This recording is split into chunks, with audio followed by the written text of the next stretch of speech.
ये है 12th century में बना पुरी का जगन्नाथ मंदिर। ये सिर्फ एक मंदिर नहीं बल्कि एंशिएंट इंडिया की सबसे एडवांस्ड इंजीनियरिंग का सबूत है।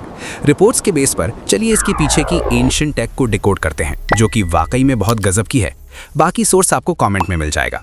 राजा अनंता वर्मन ने जब इसे बनवाया तो उन्होंने कलिंगा आर्किटेक्चर का यूज किया। 214 फीट ऊंचे इस टेम्पल को बनाने के लिए कोई सीमेंट या चूना यूज नहीं हुआ है। इसमें ड्राई मेसनरी और इंटरलॉकिंग टेक्निक का इस्तेमाल हुआ है। इसका मतलब ये भारी भरकम पत्थर सिर्फ अपने वजन और ग्रेविटी से टिके हैं।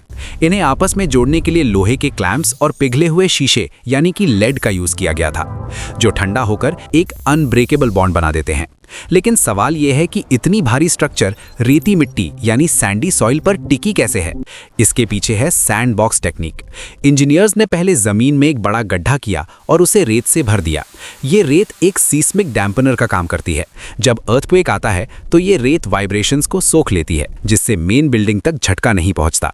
साथ ही ये पानी की ड्रेनेज को इतना परफेक्ट रखती है कि इसकी नींव कभी धंसती नहीं। अब बात करते हैं उस बागी झंडे की जो हवा के ऑपोजिट उड़ता है। रिपोर्ट के मुताबिक ये फ्लूइड डायनेमिक्स का कमाल है। जब हवा टेम्पल के कर्व्ड रेखा द्यूला स्पायर से टकराती है तो वो बाउंड्री लेयर सेपरेशन क्रिएट करती है। इससे टेम्पल के पीछे एक वेक रीजन यानी लो प्रेशर एरिया बनता है। इस गैप को भरने के लिए हवा बैकफ्लो करती है, जिससे एडीज यानी हवा के भंवर बनते हैं। इसी वजह से झंडा हवा की मेन डायरेक्शन के उल्टा लहराए देता है। टेम्पल के टॉप पर एक 8 टन का नील चक्र है, जो 8 मेटल्स यानी अष्ट धातु से बना है। इसे बिना किसी क्रेन के 214 फीट ऊपर रैम्प प्रिंसिपल से ले जाया गया था। लेकिन इसका असली काम है लाइटनिंग अरेस्टर बनना।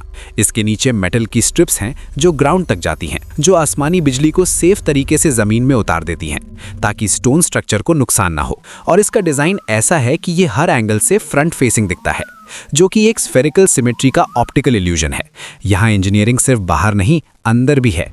टेम्पल की मेघनाथ पचेरी यानी आउटर वॉल 20 फीट ऊंची और 6 फीट मोटी है।